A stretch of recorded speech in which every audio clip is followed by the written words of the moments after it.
Na wasalimu nyote katika jina la Yesu. Bwana asifiwe. Nipungie mkono. Hallelujah. Amen. Thank you. We have been informed that today is a day for reviving our cell groups. So I want to take a short time so that I can allow you time to go to those groups. In the time that I will take today, I just want to share with you the kind of church that I envision, or the prayer that I have to God about the kind of church that I would want to belong, and that kind of church that I would want to put my resources in my time. And I've been having only a few words to describe it, and that's my subject of reflection today. And that kind of church is a wealthy and a healthy church.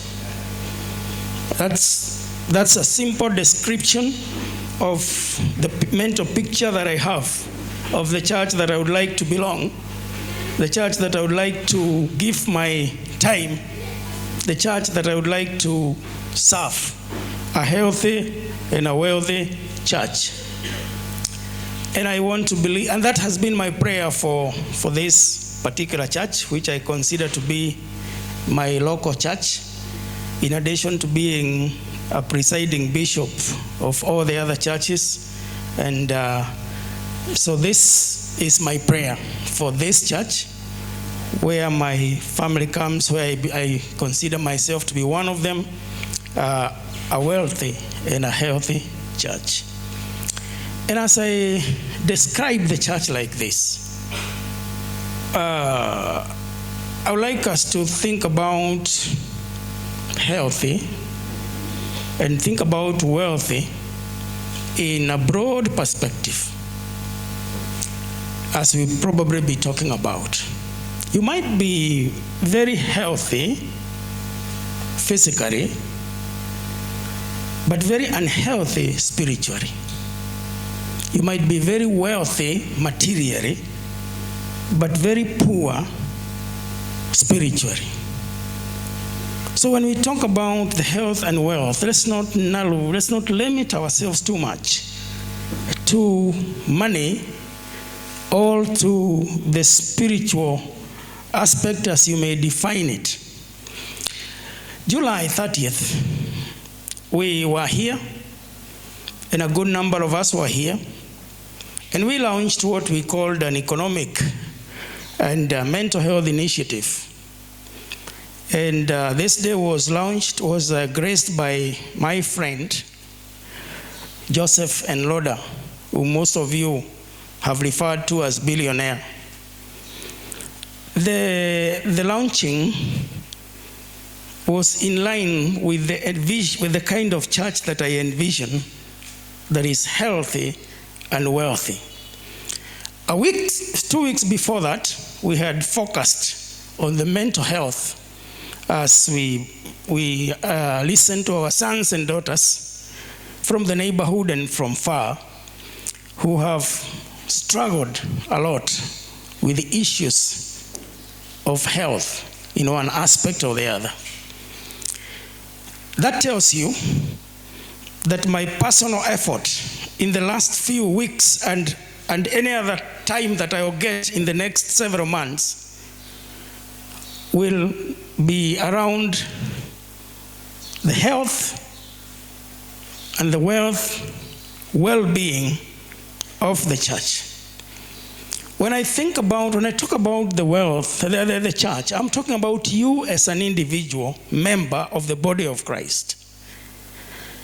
I am also talking about the corporate institution. So I'm talking about church as corporate, GOEK hawa wendani. I'm talking of church as you, by your name, as a member of the church. And I just want to see you healthy and wealthy. And that's my prayer for you.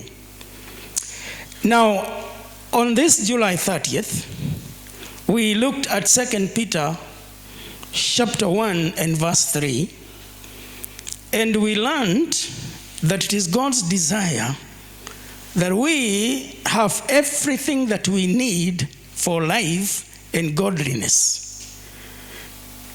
In 2 Peter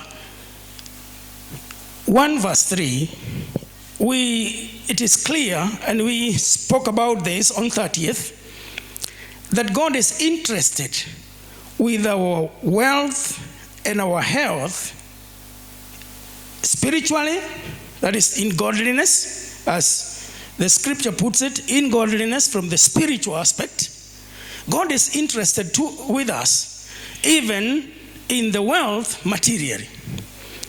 And we clearly learned that his divine power has already given us. It is not something that we are waiting for. It is not something we anticipate. It is something that God has given us. And not in some things, but in everything. Everything we need for godliness. So the spiritual life, your spiritual life matters to God. Your spiritual life matters to us.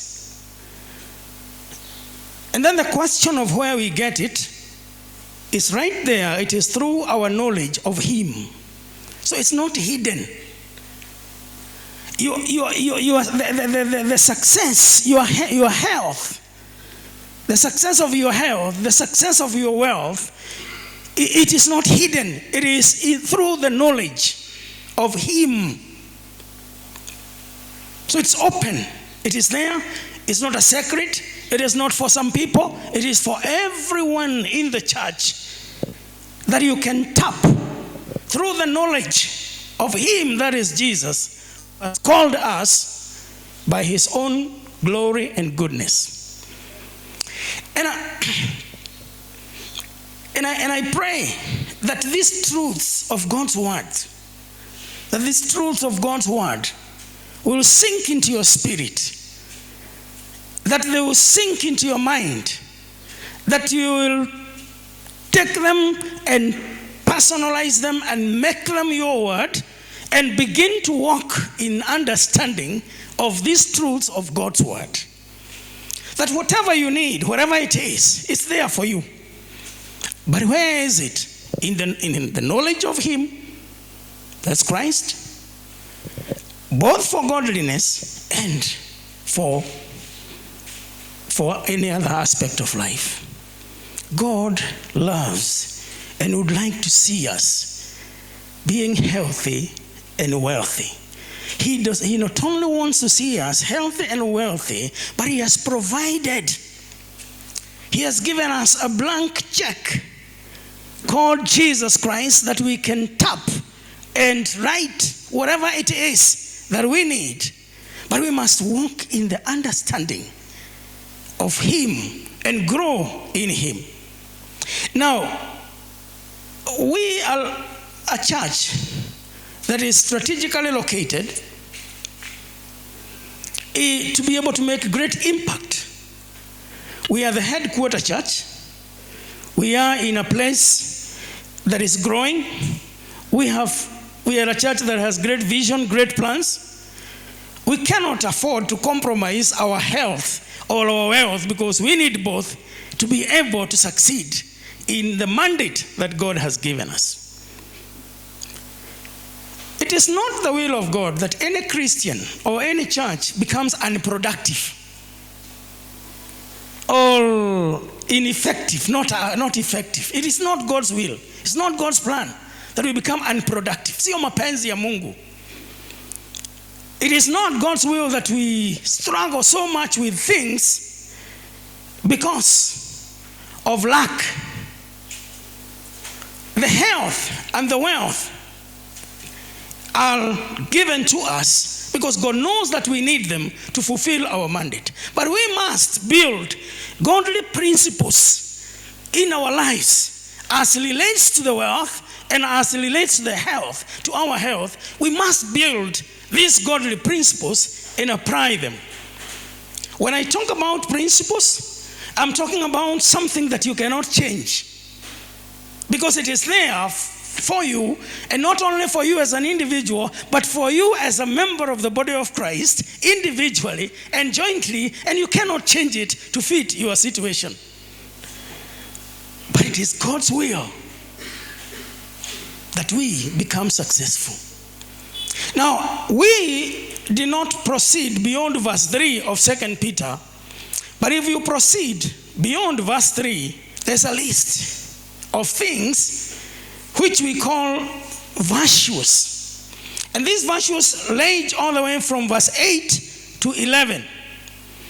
One of them is goodness, knowledge, self-control, perseverance. Those are virtues. Brotherly kindness, love. Now, our success, our productivity depends so much on how we grow in these virtues.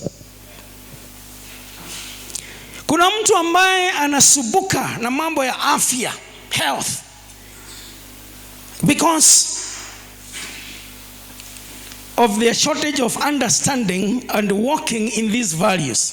Kuna mtu ambaye umaskini wake ukiutafuta mahali popote kwingine hautaupata, lakini utapata huo umaskini wake kutokana na ukosefu wa hii maadili. There are people, good brothers and good sisters, who are very spiritual. Roho iko sawa kabisa, lakini materially they struggle right from the door of their house to wherever they go to coming back.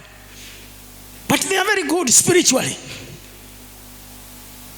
Kuna watu ambao maisha ni usumbufu tu, wanasumbuka, lakini sio kwa sababu wako na dhambi fulani, hawana dhambi, lakini in terms of these values of life and relationships, if they were to sit for an exam, they would get 0.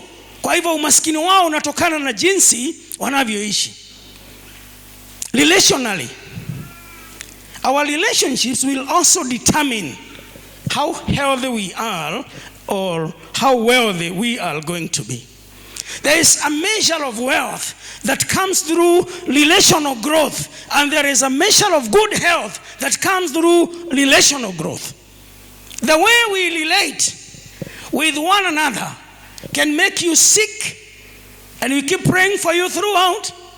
It can make you poor, and we keep subsidizing airtime for you and food and everything else because of your relationship. And here I am not talking about relationship with God, because that is what the scripture is calling. If you read this text properly, you'll find it assumes that we are okay in terms of faith. Because Peter begins by saying, in addition to your faith. Meaning, mambo ya kiroho imeachwa kando kwa sababu Petero anatarajia hapo tuko sawa. So in addition to your faith, alafu anaanza kusema ongeza, tia bidii.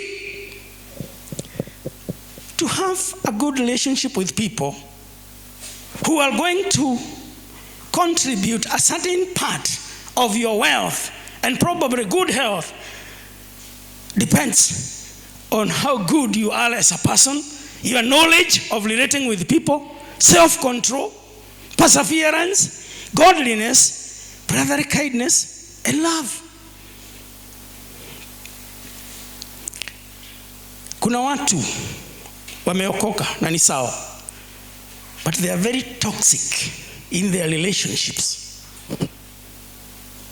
They are toxic in the way they speak because they have a shortage of these values. They are toxic in what they write in forums. They are toxic in the way they talk about other people. They are toxic about the way they talk about themselves. Relationally, they are very unhealthy, and as a result of being so unhealthy, even after being so good spiritually, kuomba wanaomba vizuri, Biblia wanasoma vizuri, but because of being so toxic in relationships, they are missing so much in terms of health and wealth. Na wapendwa, ni ya muhimu sana tujue. And I would want you to go and take your time. If you want to prosper in wealth and in health, I want you to go and take time, because I cannot dive so much into this one by one because of the nature of our service today. But I would like you to go and just evaluate yourself, especially in terms of your relationship with people. Your relationship with God, I am assuming it's okay, because where Peter tells us to put effort, it's in these values.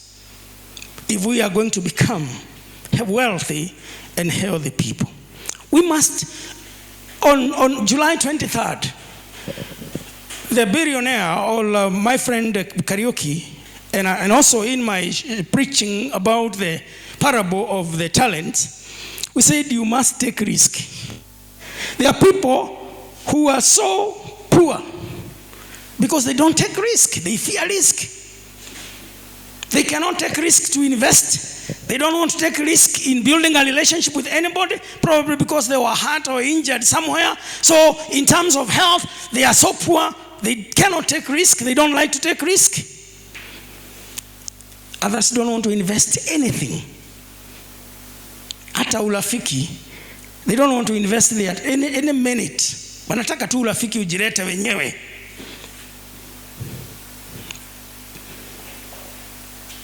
Kuna watu wamekosa kiasi, self control.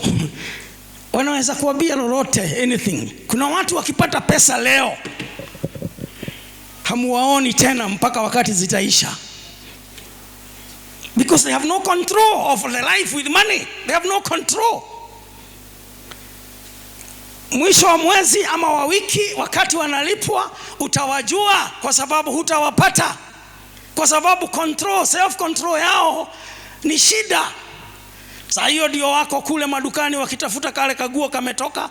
Saa hiyo ndio wako kule Githurai wakitafuta ile simu mpya ambayo imekuja. Wengine wako na araje ya kitu mzee, lazima wakuwe na ile mpya hata kama hawana pesa. Even if it means they change the cover of the phone so that it looks new.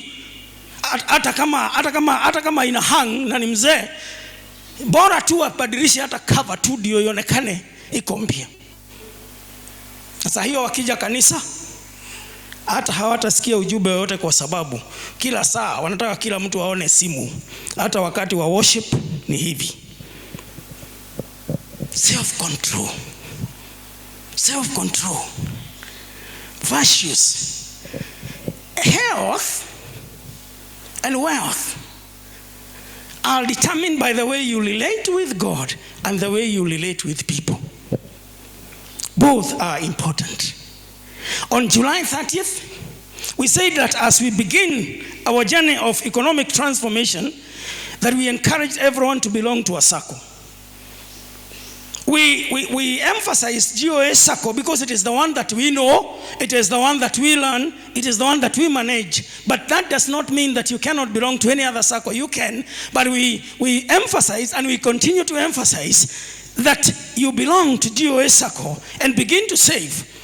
Make your vision known to people, because people are important in your success. Sijawahi kutana na mtu hata mmoja who can talk about being wealthy who just did it by himself. People ride on relationships with each other. I've never met anybody who talked about being healthy who just became healthy by themselves. They needed somebody else somewhere for them to become healthy. You need people. Commit your plans to God, yes. That is Proverbs 16. Verse 3. Commit your plans to God and He'll establish them. There is a part for God. There is a part for you to put effort in terms of relationships. Your public relations with people. The way you market your product, it's up to you. God has His part, but there is your part. We disclosed here and we shared that it is God's plan to give you, or God has given us, Deuteronomy 8 verse 18, that God has given us power to make wealth. He has given us. Within his plans, he has given us power to make wealth. So every person, kila mtu akona uwezo wa kutengeneza pesa na kutajirika ama utajiri wa kila aina. We have, it is within our disposal. Hakuna vile utakaa ukubali kwamba mimi sehemu yangu ni ya umaskini ama ni sehemu yangu ya kukosa, because God has given us the power to make the wealth. So how are you using this power to make the wealth? What do you do with it? What line? What is your line? Because your line is supposed to be in line with God's plan. Now, as we reflect on a healthy and wealthy church, I want to ask this question.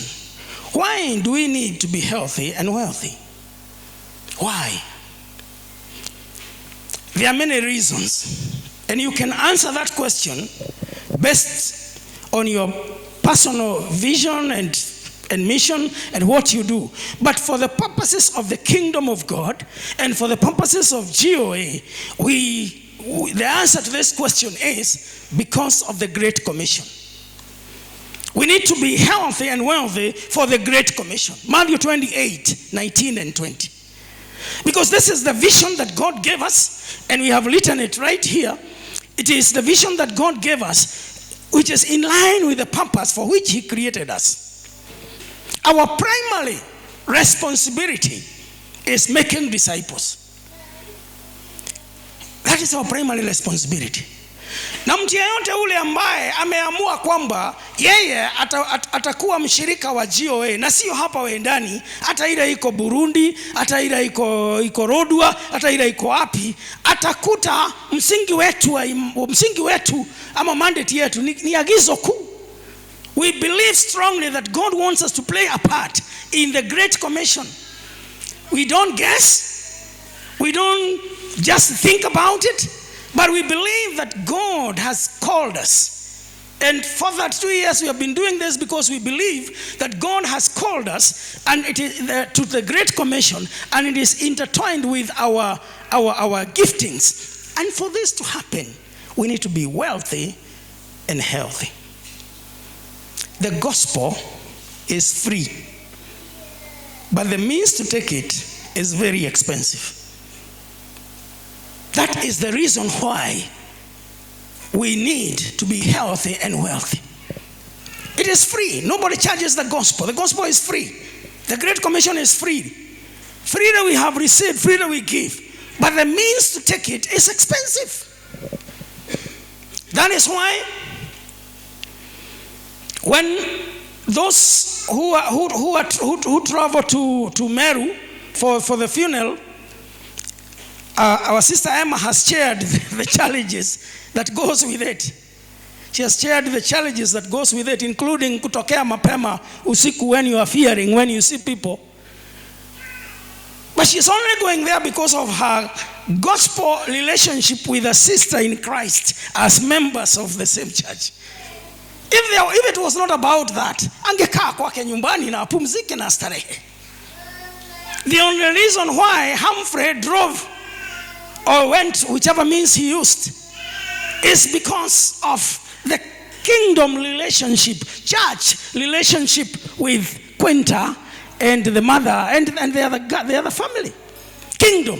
So the gospel is free, but we don't charge it. But to take it is expensive. It is expensive. Now, we have just had the mwalimu wa watoto here, Rose, pastor, telling us about children and budgets. But the message that they will be taking for the children is free. They are not charging. But the means to have the event take place is not free. So this is answering the question, why do we need to be healthy and wealthy? Because of the Great Commission. Our vision is written right here.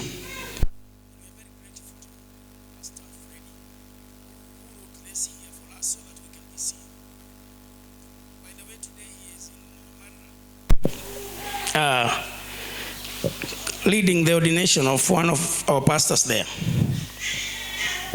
And it is also important that when you get a chance to lead the service, it is good when you help people know where the other parts of the body are and even pray for them, because that is important. Reminds me that we've been praying for one of the ushers of the second service, whose mother got a deep cut. Anaitwa Elizabeth Wagura, and she's at home. And we are praying for the mother.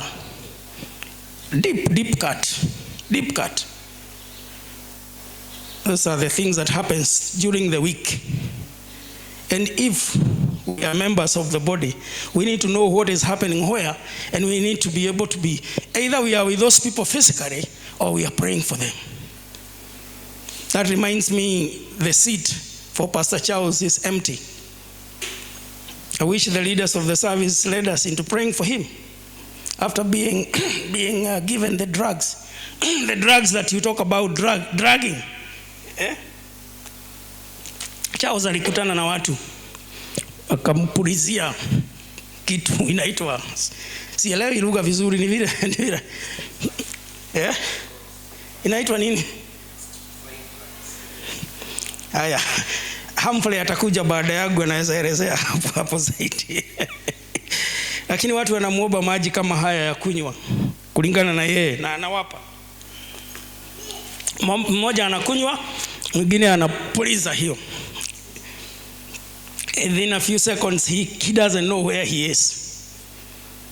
And so he lost 2 laptops, one belonging to him, the other one belonging to Timothy, and his phone, and a lot of other things that he lost, including money.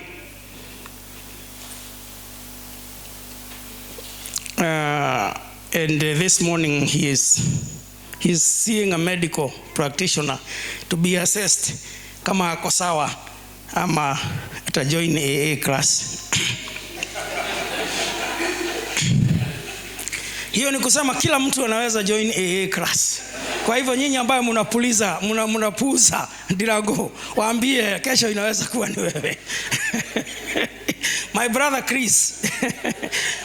Chris tells me many times. He tells me, brother David, Bishop, muwe mkiheshimu watu wa jera mahabusu, kwa sababu kila mtu anaweza kujikuta pale. He tells me it is not those who are terribly bad who go there. Kila mtu anaweza kujikuta pale. So Charles is dealing with that. It's a very serious matter. Very, very serious matter. I went to his house and I looked at the house day before yesterday, and I really could only imagine how much we need support for each other. Need support for each other during different times. And the reason I'm explaining that is because of the purpose of today. The purpose of today's service is to launch cell groups. Some of this care that I'm talking about, personal care, some of this knowledge of what somebody is going through during the week can only be known down there. Mimi najuanga kwa sababu watu huniadikia na huniita wakiwa na shida. That's the only way I know. And most of my week, I do most of the pastoral work for this church throughout the week on my phone, more than anything else that I do. Praying for people, huyu wako kwa hii hali, huyu wako kwa hii, huyu wako kwa ile. So that's how I carry the burden. But for you, whom people will not call you, you can be of help by belonging to a cell group, as we will be launching them today. So that you can become helpful to people. So the Great Commission then is our mandate. And all we want to see is this here is for GOA, the fully mature disciples who passionately pursue the Great Commission, demonstrating God's zeal and transformational leadership, bringing positive change globally. That's our vision. That cannot be done by people who are struggling with health matters. It needs healthy people. That cannot be done or achieved by people who are struggling materially on issues of wealth, because it needs money to be able to do this. That's why we need you to be healthy and wealthy, so that you can be part of producing these mature disciples who are not just going to sit down, but they are also going to be part of expressing their compassion, and they will also be bringing transformation globally. Sisi ni watu wa kimataifa, and we are glad to have a representation of our sister here ambaye anafanya nisiongee Kiswahili ile yote nilikuwa nimepanga kusungumza wakati sikujua atakuwa kwa ibada. So global, read the word global here. You have the opportunity to bring that global change by virtue of being a member of GOA, but you need to be wealthy and healthy. Now let's take some time to understand this Great Commission. This Great Commission is very important. It is the mission that Jesus gave to his disciples. Wakati alikuwa karibu kutoka duniani, Jesus wanted the continuity of what he was doing. Jesus wanted multiplication. Yesu alitaka kazi yake iendelee hata baada ya yeye kuondoka. So he gave the Great Commission. And that's why it is so important to us. That's why we need to be well for it. That's why we need to be healthy for it. Because it's so important to God. Let me talk about 2 steps of the Great Commission. The first step for the Great Commission is, if you read right there, it says, therefore go and make disciples of all nations, baptizing them. The first step of the Great Commission is baptizing. That is the first step of the Great Commission. Now, Jesus has lapped or put together the processes of evangelism inside that word of baptism. That's why we don't have evangelism there. It is inside there in the baptism. The process of baptizing, the process, it takes talking to friends about Jesus and telling them about the experience of his love. Now, kanisa, if we are going to be very healthy and well of the people, we must be people who freely talk about the experience we have with the love of God. Hii dunia watu wanataka kupendwa na wanatafuta upendo kwa njia yoyote. And we therefore need them to know about the experience, the love that we have with Christ. We invite those people into our homes. Today we are talking about our homes, our houses.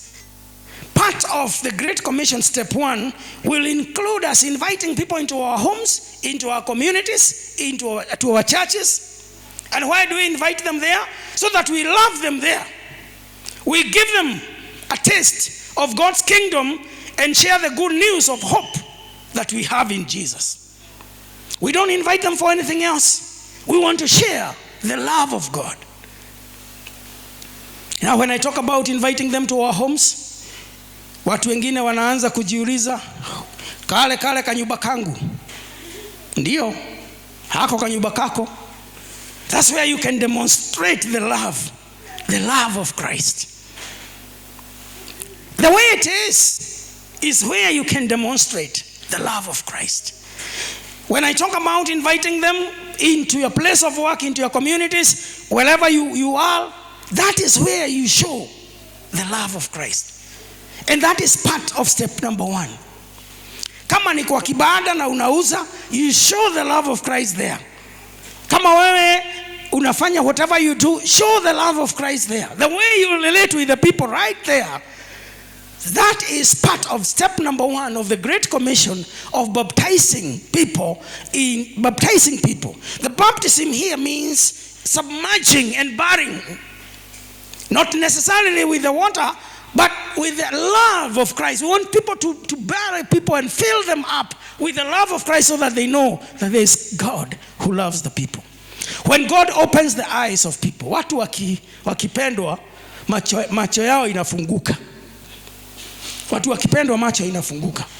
So when you love people in your house, in your home, whether that love means a cup of tea, whether that love means just welcoming them to sit somewhere, whether that means just greeting them, whether that just simply means welcoming them, when people are loved, their eyes open and their hearts open to the love of God and to salvation.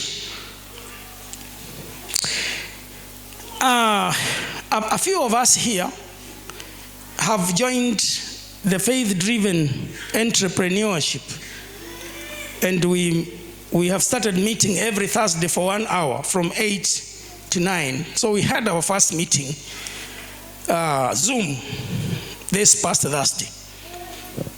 One of the businessmen there brought a very nice picture of children in school. And the most interesting part to me was people, when their eyes got opened as to what this man is doing, they asked, why are you doing that? Why are you starting a school for us? Why are you doing this for us? Why are you talking to us nicely in your business? Why are you doing this? Why? Because it's giving you an opportunity now to say, it is because of Christ. It is because I love Christ. People enter, people get saved through the relationships. Nasikilizani niwaambie wapendo. Hii mambo ya kufikiria kwamba wokovu na kanisa ni Sunday. Wokovu na kanisa ni Sunday. Tuiache pale kwa gate tukiondoka nyumbani leo. Let's hang that mentality there. That church is Sunday and it is inside here. So when it is Sunday, you care so much what you are going to dress or how you are going to dress. You care so much how you talk nicely to the people. You care how you will wake up so early. You are a totally different person. But from Monday, then it looks like we go to hell if church is only Sunday. Then from Monday we go to hell. That's why some people don't like to go even to work on Monday. That's why some people don't even want to wake up. What you do 24/7 in your place of work, in your home, in your neighborhood, that is church. And if we are going to be wealthy and healthy church, we must care what we do outside this room. We must broaden our understanding. Kuna wakati moja, the person who was before Cairo did a video, and the person was asking people, what is church? Sometime several years back. Kauliza watu wengi, what is church? You would be surprised to hear the answers. And some of them were our own children in the homes. And some are adults. But church was being defined as this altar and jumping and dancing and lifting hands. That is how limited the church definition was to many people. That's why watu wengi watasema kanisa leo ilikuwa poa sana. Kwa nini? Tumeluka sana. Kanisa leo ilikuwa poa sana, kwa nini? Tumedance. Tumeteremuka, tumeenda juu. Ilikuwa poa sana. Kanisa leo ilikuwa poa sana kwa sababu tulikuwa wengi. Those are the definitions that people seem to have about church. Ama muziki ilikuwa poa sana. Keyboard imelia vizuri. Let me tell you, church is not that one. That's so limiting part. Church ni ile uko nayo ndani yako wewe mwenyewe, vile ulifanya kabla ya kuja hapa, vile utafanya ukitoka hapa, vile utafanya kesho, vile utafanya the other day and the other day and the other day. That is what church is. And that is why we are going to launch those life groups. Sometimes we use too many words. We really don't get a good word that defines them. Sometimes we call them fellowships. Sometimes we call them cell groups. But all we are saying is they are life groups, because that's how you live your Christian life, that will enable you to remain healthy through the week and allow you to remain wealthy through the week. So the discipleship part, when people see that love in your place of work, in your cell group that we are going to start, they get saved, they enter into a relationship with Jesus, which Apostle Paul defines in 2 Corinthians chapter 5 verse 17, that he defines it as that they become new creatures. New creature. They are new creatures. 2 Corinthians 5:17, they become new creatures. The old is gone, the new come. Now in this new person, that is where I want to see healthy people. That's why I want to see wealthy people in this newness. That is the first part of the Great Commission. Then we end up celebrating this first part of the Great Commission with a sacrament that we call baptism, where we go and we baptize people in the water. But baptism did not begin there. That is just a very sacred sacrament to express our inner faith outwardly in public by being buried with Christ. Na kama hujabatizwa, you're missing something very important. Even as we launch, you need to begin to register your name. The moment you begin to meet in those groups, you need to register your name for baptism, so that you can rise again. Romans chapter 6 and verse 4. You rise with Christ. Now, the second part of the Great Commission from baptism is teaching people to obey everything. Teaching people to obey everything. According to Ephesians chapter 4 and verse 12 and 13, this is a great responsibility for leaders. And this is why I keep talking about this, because this is one of the things that Jesus would ask me. Did you teach them? Did you teach them? It is the responsibility of leaders to teach people to obey everything. And in Ephesians 4 verse 12 and 13, the purpose, Ephesians 4, 12 and 13, the responsibility here is to equip his people for works of service, so that the body of Christ may be built up. To equip, so that the body of Christ may be, until we all reach the unity in the faith and in the knowledge of the Son of God, and become mature, attaining the whole measure of the fullness of Christ. Kwa hivyo, wale ambao munataka kuhudumu, those of you who want to serve, the moment the cell groups are launched today, they will give you an opportunity there to grow, to become leaders who equip people for service. The best place to be equipped is through the small group. And this is the second step to the Great Commission. Why do we equip people? To help them grow, become mature. The key word in this vision of GOA is maturity. We are launching the cell group so that in a smaller environment, throughout the week, without limiting ourselves to Sunday, people can be equipped, people can be helped to grow through the relationships during the week. Jesus expected, and Paul expected, a slow process. You know, for 3 years, Jesus was in ministry. 3 years. But what was the size of his church? 12. For 3 years, Jesus had 12, whom we call disciples. 3 years. Growth and maturity takes place in small groups. That is why it is so important. If you kama unataka kukoma, if you want to grow, value the small groups. That is where. And church leaders, unfortunately, they judge their success based on the large numbers of people. Jesus for 3 years had 12, and he was happy with them, and he poured his life in them. Day after day, he poured his life in them. He walked with them to ministry. He taught them. He prayed with them. That is what we are launching today. A small group where you can belong, where people can pour into you, and you also can do the same to other people.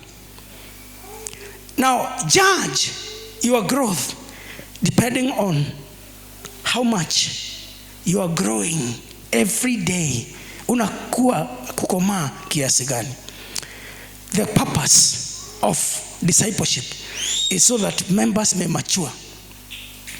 Kwa hivyo, tukikuweka kwa kikundi fulani, tuseme you belong to this cell or this fellowship or that, just understand the purpose is for your maturity. It is for your growth. It is for your benefit. Sasa zingine mimi naonanga watu wako na mentality ingine ni kama vile unafanya ni kwa sababu ya kiongozi fulani. Ni kama unaona usipoenda kiongozi either atapata shida ama atakupembeleza ama atakutafuta. It is for your own growth, so that you mature as a disciple, so that you can begin to benefit from the things that people benefit when they are mature in God. That's what we are calling cell groups today. Just go in that understanding. The goal of the small groups is spiritual formation until we all become the people of character of Jesus. That is why we need to belong into small groups. Character, until we become that spiritual formation, which is the central task of the church. Our job as leaders is to build the character of Jesus into people's lives. That's why we are doing this. That's our job. To build the character of Jesus. Until watu wakikuangalia in the neighborhood, wanaona huyu kweli anakaa Yesu. Maisha yake inafanana na Yesu. Kuna mahali kwingi nimeenda kutembelea watu, nikiuliza ile statement inapokeanga ule inaendelea hivyo. Na mimi saa zingine kulingana na vile hiyo statement inaendelea, mimi naachia hapo na ninaenda. Na wengine ninasema ndio huyo ni wetu. Kulingana na vile inaendelea hapo, ule unatafuta fulani, ule you can finish the way people finish about you. That's why we need to build the character of Jesus in our people, so that where they live, people can define them like the Antioch church, where people looked at them, they said they look like Christ, and then they are Christians. How will your cell look like? Today, we are recommitting ourselves to discipleship. We have spent so much time getting people to heaven, evangelism, teaching, getting people to heaven. But now we want to aim at getting heaven into people. And I liked the song that we sang earlier in the morning, that your presence in me is heaven. You remember that song this morning? Your presence in me is heaven. So the purpose of what we are doing today, launching this group, is getting heaven into people. Instead of getting people to heaven, that everything we are telling you is how you can get to heaven, do this to get to heaven, go to this to heaven. Now we want to do both with a more focus in getting heaven into you, which we described earlier as having the presence, his presence. Whether we are in our place of work, whether we are in the market, whether we are at home during the week, heaven is in us because of his presence. The way we talk people, the way we do things. So we'll do this by encouraging each person to live out their Christian faith in the marketplace. Wale wako sokoni, wacha Kristo waonekane sokoni kwa vibanda unapouza na kununua. In the homes, as you welcome people and open for the cell groups. In the offices, kwa wale wenyu ambao mnafanya kazi ofisini, 7 days a week, 24/7. That is what we mean by the presence of Christ. So that is what discipleship is about. But how do we do that? Through spiritual disciplines. That's how we get heaven to you. That's how we build heaven in you, through spiritual disciplines. And when we talk of disciplines, we are talking of activities that are in our power. They are in our power, and that enable us to do what we cannot do through direct effort. Kuna mambo mengi ungependa kufanya na unashindwa, but the spiritual discipline or the discipline is when you are able to do it. Spiritual disciplines include reading the scriptures, meditation, solitude, fasting, prayers, and celebrations. And I'm hoping that when we get into small groups, that these spiritual disciplines will become known to us. Meditation, reading scripture. So we will grow through these daily practices. within the small groups. What is GOA's plan for teaching people to do everything that Christ has commanded? Tuko na CBL, which is within our disposal here. The consistent Bible reading. And we ought to, if you haven't registered for the new class, we need to register. And if we did CBL, we need to be growing in the discipline. Meaning that we read the Bible this morning, even before we came here. Meaning that we read the Bible in the morning and pray and journal some facts of what God is telling us, even before we go outside where we are going to meet the struggles. That is what we are talking about. Living out our faith in the family, in the marketplace, in the offices. Ili tusiwe tunatenganisha kanisa na Ukristo Jumapili wakati tuko hapa. Lakini tukiwa na kule nje, tunaonekana tofauti zaidi. Living out our faith every day. That's why we are launching these cell groups, so that we can help each other grow in that. That's how we become wealthy and healthy, because there are people helping us to grow together with us. You need to belong to a community. You need to belong somewhere. Hebrews chapter 10 and verse 24 and 25 encourages us. Hebrews 10, 24 and 25 encourages us not to neglect the coming together. Because it is important. Because that's where we are helped. Wewe wiki ikiisha kabisa na huja kuja pamoja kukutana na watu, utakuwa na shida. Not giving up, meeting together as some are in the habit of doing, but encouraging one another. Because hapo ndipo tunapata kukua. That's where we grow, through the encouragement during the week. To provoke each other to love and good works. Kwa hivyo tunasema tuwe tukikutana kwa sababu ni ya muhimu tuweze kukua pamoja. Katika hili kanisa tayari tuko na hiyo kikundi tumesema ya mental health ambayo ni ya Thursdays. Tumeanzisha initiative ya economic empowerment. There are so many opportunities for you to grow in a small group. Lakini sikiliza nikwambie, I began with 1 Peter, which says put effort. Growth requires some personal effort. Hata tukitengeneza vikundi vingapi kanisani na wewe ukose effort yako wewe mwenyewe, hauwezi faidika. For example, July 30th we were here and we launched economic empowerment. There are some people who are way ahead. Wengine hata wamepata group tayari ya kugrow, which is focusing on that because that's where they feel their need is. And when we were meeting on Thursday, even people who are not here, even people who are not in BTL, they were already online at 8 because they want to belong. They want to learn from there. They want to grow before they make mistakes. The effort, a healthy. Let me mention 4 qualities of the kind of cells that I look forward to see in the church that will lead towards healthy and wealthy church. 4. 1,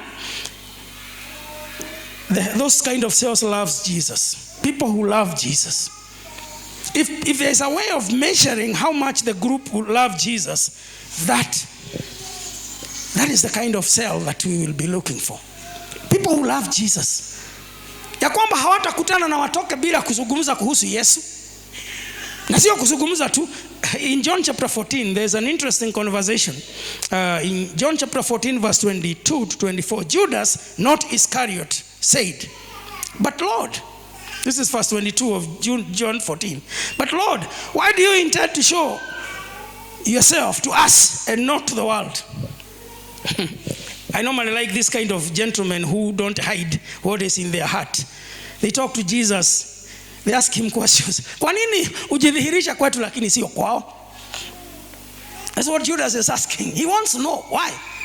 Why are you revealing yourself to us and not to them? Now look at what Jesus tells. He answers him. Jesus replied, "Anyone who loves me will obey my teaching. My Father will love them, and we will come to them and make our home with them. Anyone who does not love me will not obey my teaching. These words you hear are not my own. They belong to the Father who sent me. Jesus doesn't reveal himself to everyone.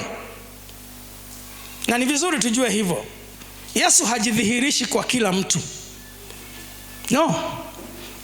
Na labda wewe ni kama Judas unauliza kwa nini yeye ni Mungu wa wote? The answer is right there. Jesus answers Judas and you can benefit from the same answer. Jesus says he reveals himself only to those who love him. Only to those who love him. That's why our cells, the groups that we are going to start, must show the love of Jesus. If Jesus is going to reveal himself to them, his presence is going to abide there. If the song we sang this morning, that your presence in me is heaven. If we are going to be the people who are wealthy and healthy, we need to love Jesus. We love Jesus and we obey him. We have an attachment with Jesus. That cell can be described as a cell that loves Jesus. Our relationship, our emotional attachment, our spiritual attachment with Jesus should be clearly seen. That is quality number one. Quality number two of the kind of cell, it is a healthy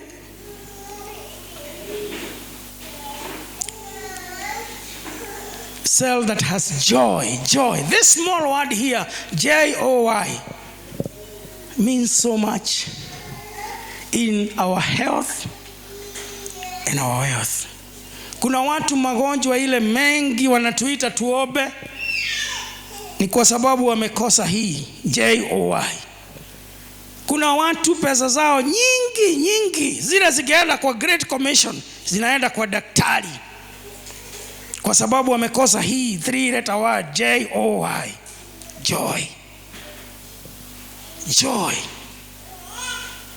If we are going to have to be healthy and wealthy people, if we are going to have a cell that people would want to belong to, joy must be present. 2 Corinthians chapter 4 and verse 6. We ought to be people who demonstrate joy. For God, who said, let light shine out of darkness, made his light shine in our hearts, to give us the light of the knowledge of the glory of God displayed in the face of Jesus. Joy in the face, displayed in the face of Jesus. Jesus, who is going to be in us throughout. That joy can be taken away by the qualities we talked about earlier. Zile tulisema put effort in 2 Peter. Kama wewe ni mtu unaingia kwa cell, na wewe ni mtu unaingia kwa cell group, unaenda na stress yako yote na mamudi yako yote kwa watu ambao wamekuja kubarikiwa. Sasa kwa nini unapeleka mashida yako yote? Si at least utembee tu na ujitie nguvu. Hata kama unaenda ndio uobewe, hata uobewe, lakini kuenda kusugumzia watu vibaya ama kuonyesha ni kama wamekukasirikia, hiyo haitasaidia hiyo cell. Many people come to the cell group because they want to fight joy. And our joy is not limited to what we have in the pocket. There are people whose pockets are full and bank accounts are full, but they have no joy. Joy is not taken away by what we have or what we don't have. Our joy is steadfast on knowing Jesus is in control of every situation. But if you grow relationally in the qualities we talked about, self-control will help you come to the cell group. Not like you are coming to complain to us and we don't know what you are complaining about. Your control over the circumstances. Na ni ukweli watu wanapitia mambo magumu. Labda umeibiwa pesa zako na mtu kazini, labda umetukanwa kazini, labda kuna mtu amekukanyaga vibaya na ni siku ya ushirika. Ni kweli sisi ni binadamu. Lakini if you are a person of self-control, perseverance, those virtues we talked about, you will not make it uncomfortable for other people so that they feel like they should not have come. Utaenda, utaobewa, mzigo wako utapungua. Those virtues will determine our joy. Kuna watu wengine wanatoroka cell, wanaacha kwenda cell kwa sababu hakuna chakula kwa hiyo nyumba, hakuna chai, hakuna hii. Those are not the purposes of the cell. Kama cell, kama host atapika chai, amebarikiwa kunywa na mchukuru. Neno inatufundisha everything we take with thanksgiving kama iko. Lakini kama hakuna, usikasirikie watu. Hata kwake sitaenda tena. Hakutupatia hii, hakufanya hivi, hakufanya hivi. Others judge themselves so harshly. Kwa sababu nyumba yangu sio kama ya fulani. Tulienda huko tukakaa vizuri, kwangu huko hivi, kwangu huko hivi. Hiyo ndio ile mambo inazuia cell groups to grow as it takes away the joy. May the Lord help us. Two things. One, love Jesus in that cell. Paka watu wakiwaangalia wanaweza kuwaita kama kanisa ya Antioch. Two, demonstrate joy in your midst. Na joy haionekani na kuiba. Kuiba ni sawa, it might be part of it. But there are people, kuna watu watakuja na waibe vizuri mpaka jirani wajue hapa kuna cell, lakini kule ndani wanachukiana among themselves ama uso. 3, people who love each other. That's the other quality of the cells that are going to grow. People who love each other. Number 1, we have said that cell loves Jesus. Number 2, it has joy. Number 3, they love each other. Wale ambao watakuwa na cell ambayo inapendana itakuwa tofauti na zile zingine. Get this. Our relational glue, ile glue inatuchikanisha, is the love. That is the cement. 1 Thessalonians chapter 3 verse 12. Relational glue. Na ndio nilianza kwa kusema kwamba relationally, if we are going to be wealthy and healthy people, we must develop those virtues. The glue that brings us together, 1 Thessalonians 3:12.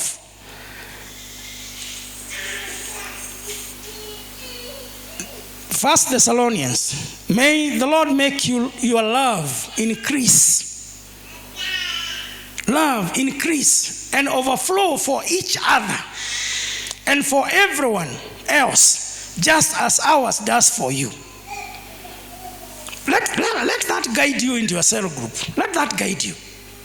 That the Lord may make your love increase, not decrease. Increase.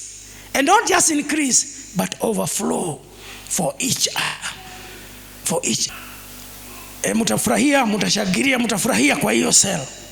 Kama mmoja wenu amepigwa ngeta, mtaomboleza pamoja. Mtaomboleza pamoja. Hii ndio hali ya maisha hapa Nairobi. By the way, si hivyo? Iko hivyo. Leo unacheka, kesho unalia. Na tumezoea kuishi hivyo. Na ndio tunasema kama wewe unaishi Nairobi na siku inaisha na inaenda, wewe ni shujaa. Shujaa wa Yesu. So the cell group allows us to love each other, to express our love to each other. And let me put this clearly. Do not come to the cell looking for love. Come to the cell looking to give love. There's a big difference. Usiende kwa group kuambia watu askofu alisema munipende. Hata Biblia haijasema tukupende. Inasema wewe upendane, wewe. Inakuogeresha. Kama wewe utaenda kutafuta vile utampenda mtu, automatically kuna mwingine atakupenda. That's the way it works. But if you always saying hata hawanipendi siedi huko, wewe penda mtu hapo na wewe utapendwa mwenyewe, utavuna kile umepanda. Hakuna mahali Biblia inasema ati you people love me. No, inaniambiaga love them, love what I need to do. Enda usabase upendo wako kwa cell group pale. Paka watu wajue, you overflow. Unaona vile Thessalonians inasema until that love increase and overflow. My wife and I yesterday spent almost a whole day in Luda, in the home of the Karaokes whom we have met, who spoke to us here. And their cell group, their community group, like the ones we are launching, was honoring their parents. Hiyo ndio ilikuwa kusudi ya hiyo siku jana. They were honoring their parents. Kila mtu alikuja na mzazi wake mwingine. Some brought their parents from Dar es Salaam, others from Ukambani, others from Nyahururu, others from where. Hiyo cell group yao ya watu ambao wanaishi hapo Ruda, kila mtu alikuja na mzazi wake. So it was honoring them. It was a beautiful, beautiful, beautiful occasion. But one thing that was very clear is how much they love each other. You could just see love. Everybody who says, wakati tulienda kwenu Nyahururu, na hakuna mtu alikosa kwenda wakati wengine walikuwa naenda. Wakati tulienda kwenu Dar es Salaam, tulikutana na shida nyingi sana za visa, za mipakani huko, but kwa sababu ya upendo tulienda. That it was nice, you just hear love, love, love, love. Wakati wazazi walisimama kuongea wote, hata kama wengine ni wazee 90s and above, tulikuwa nasema, wakati hawa watoto wangu walikuja kwangu, mimi sijawahi kuona kitu kama hicho. Ile magari ilisimama hapo mpaka kila jirani akauliza, nimetembelewa, nimetembelewa, nimetembelewa. So those parents were talking about the experience of how love was shown, which overflowed to the neighbors. Wengine wazee wengine hapo wanasema, mpaka wa leo watu walijua nimezaa na wananiheshimu tangu siku ile nilitembelewa na nyinyi. That is a cell group that is doing that. Wakati ilifika wakati wa kuwatunza, kila mtu akapata shuka yake kama ile iko na hema pale, imetengenezwa vizuri ndani, kikoi ndani. Hao wazee wanavikwa vizuri, mpaka wanaongea baraka, mpaka wananyang'anywa microphone wakiongea baraka. That's a cell group doing that, demonstrating love to one another, to their parents and people who see them. I happened to watch a small clip that Hilda posted sometime when wengine wenu mlienda kwao nyumbani, na nilikuona pale Wepukuru. Sikuwa najua unajua Kikuyu, siku hiyo nilisikia umeiba Kikuyu sana. I looked at that clip that Hilda posted. You could see the happiness of those who are there. Na sijui kwa nini uliniacha huku nialika. Ni degree ya upendo mahali imefika. Sawa. So when people demonstrate their love towards each other in ways that everyone knows, kweli hawa watu wanapendana. When you go to your groups in a few minutes, you might not ask each other all these questions today because you have not even boarded. But as the cell grows, ask each other, what else can we do that can show our love for each other? Ulizaneni hiyo. What else can we do? Fourth, group identity. What kind of people are you going to be? Colossians chapter 3 verse 12. What kind of people are you going to be in that cell? Colossians 3:12. What does a healthy and a wealthy cell look like? Colossians 3:12. Therefore, as God's chosen people, holy and dearly loved, clothe yourself with compassion. Mimi nikikosa haya maandiri kwa sele yenu nitashangaa. Hii ni sele ya aina gani? May your cell group have a group identity that reveals compassion, kindness, humility, gentleness, and patience. May that be your identity in your cell. Sela yetu, hata mtu hastahili kutafuta compassion ataiona. After all, it is part of your vision. Kindness, humility, and this we can get deeper into this. Gentleness, patience. Hata vile utapigia mtu simu kama hakuja cell, iwe na patience kiasi.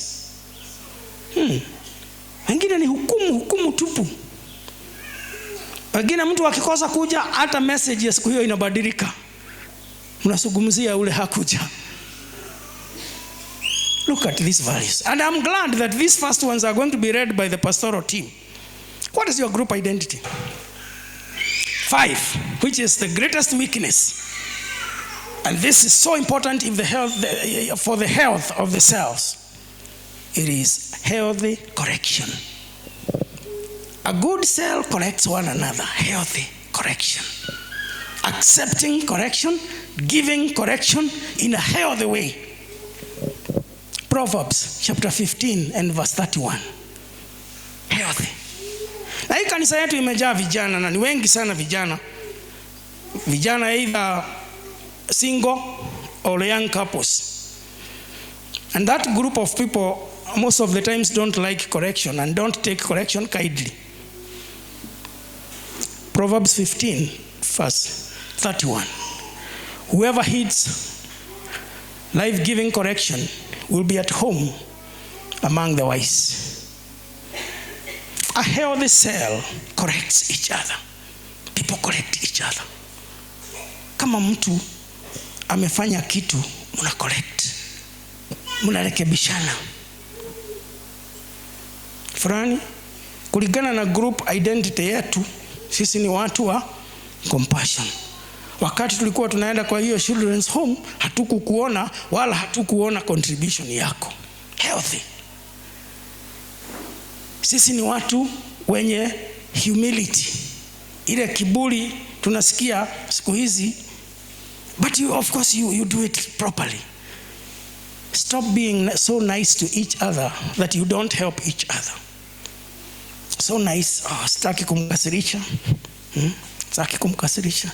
Hata nikiona vile amefanya ni mbaya sitaki kumwambia. That is a big disservice to the body of Christ. Yani unajua wazi kabisa mtu amepotoka na humwezi kumwambia. Stop being so nice to each other. It is not healthy. Correct somebody and correct them in love. Speak the truth and speak it in love. That is how we are going to grow. Na wewe ukiambiwa, agree na ukubali. Now those are the cell groups that are going to reflect Jesus. Love Jesus. They love one another. They have joy in them.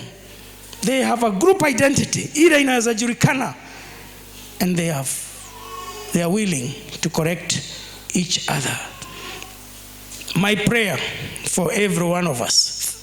3 John chapter 2. Verse 2. 3 John. John has only one chapter. And verse 2 of 3 John. Dear friend, I pray that you may enjoy good health and that all may go well with you, even as your soul is getting along well. This is my prayer for every member of this church. It is my prayer for every cell that we are going to launch today, that you are going to prosper in health and in wealth, that your health will be good, that the money that you are putting into the hospital and other places can go to the Great Commission, that you are not always lacking even when you feel you want to participate, that God blesses the work of your hands. And God is willing to do that. One of the prayers that I've been praying for myself as I approach my old age is to be like David. And David in 1 Chronicles chapter 29, verse 28, and that is my prayer for you too, even the young people who are here, but more so those of you who are a little bit advanced in years. In 1 Chronicles chapter 29 and verse 28, David died at a good old age, having enjoyed long life, wealth, and honor. His son Solomon succeeded him as king. That's my prayer, and it's also a prayer for you, that you enjoy long life. Hakuna kitu inaniumiza kama kuenda kuzika kijana, mtu mdogo. Inaniumiza sana because I see the potential. Long life is your portion. Long life is for you. Good health is for you. Wealth is for you. Honor is for you. That in the neighborhood, people will honor you. They will honor this cell that meets here. We know the story of Solomon. There are some things he didn't have to do because the father had already done it. That you too can do that for those who are coming behind you, that they will enjoy. This is my prayer. I'm looking forward to a day wakati budget itawekwa pale, iwekwe pale ya 4,000, mtu mmoja aseme msipoteze muda kwa sababu ya hiyo nitagharamia. I look forward to that. I look forward when somebody will say, hata kabla tuje kanisani, kwa sababu hii mambo inawekagwa kwa mtandao, tuodoe hiyo, kwa sababu that we can do. And God has told us clearly as we began the year that we are well able. Put effort. Kama wewe ni mtu wa biashara na uko kwa hii kanisa, na tangu tulipotoka BTL tukakuja hapa July 30, hujawahi taka kujua ni kitu gani hii tunaogeaga, wewe uko na shida. Kwa sababu kama huna shida, tungekuwa tumeona reflection ya vile mambo yako iko sawa kwa vitabu, lakini hatuoni. Na hatutaki kukuacha nyuma. So as we talk about small groups, today we are launching the weekly cell groups. But I will encourage you to join other groups of interest. Kama wewe ni mtu wa biashara, jiunge na kikundi ya biashara. Kama uko na interest, jiunge. Kama wewe ni mtu unataka you are living with people who are struggling with addiction, or you are struggling with it yourself, join that group there for that Thursday. We have provided all this because people thrive and succeed through the help of one another. Loners do not go very far. Value relationships. Value being with other people. Value belonging somewhere. Father, in the name of Jesus, we thank you for this day. It is your desire that we be healthy and wealthy, that every individual here will prosper in their health, will prosper materially, for the sake of the Great Commission. As we launch these groups today, help us to build the virtues that makes our relationships stronger and not toxic, that we may grow in representing you where we are. Speak these blessings in the name of the Father, and of the Son, and the Holy Spirit. May the Lord be with you, and the Lord bless you.